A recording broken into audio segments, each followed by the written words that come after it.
लगभग 50 થી 60 આગેવાનો એએસપી સાહેબને આવેદન આપ્યું અને વાત કરી એટલે એમણે પણ વાત સ્વીકારી છે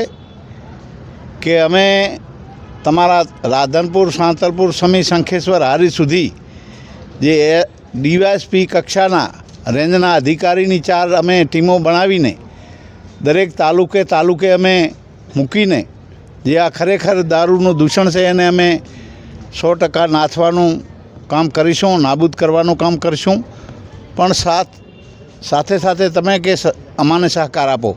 એટલે અમે પણ ગામોગામમાં ટીમ બનાવી છે। જ્યાં કાંઈ આ દૂષણ થતું હોય એની જાણ અમારા ગામ સમિતિના લોકો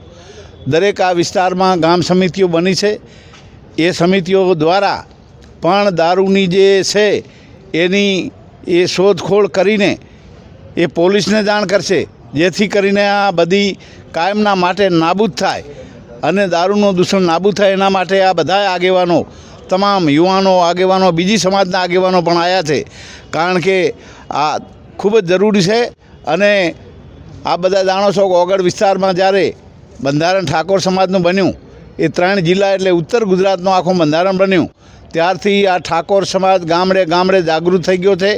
અને દારૂ બંધ કરાવવા સ્વયંભૂ જનતા રેડ પાડીને ઘણા ગામોમાં દારૂ બંધ કરાવ્યા છે અને એ સિલસિલો ચાલુ રહેવાનો છે અને ઠાકોરો યુવાનો ખૂબ જ સક્રિય થઈ ગયા છે। એ 100% દારૂ બંધ કરાવવાના છે।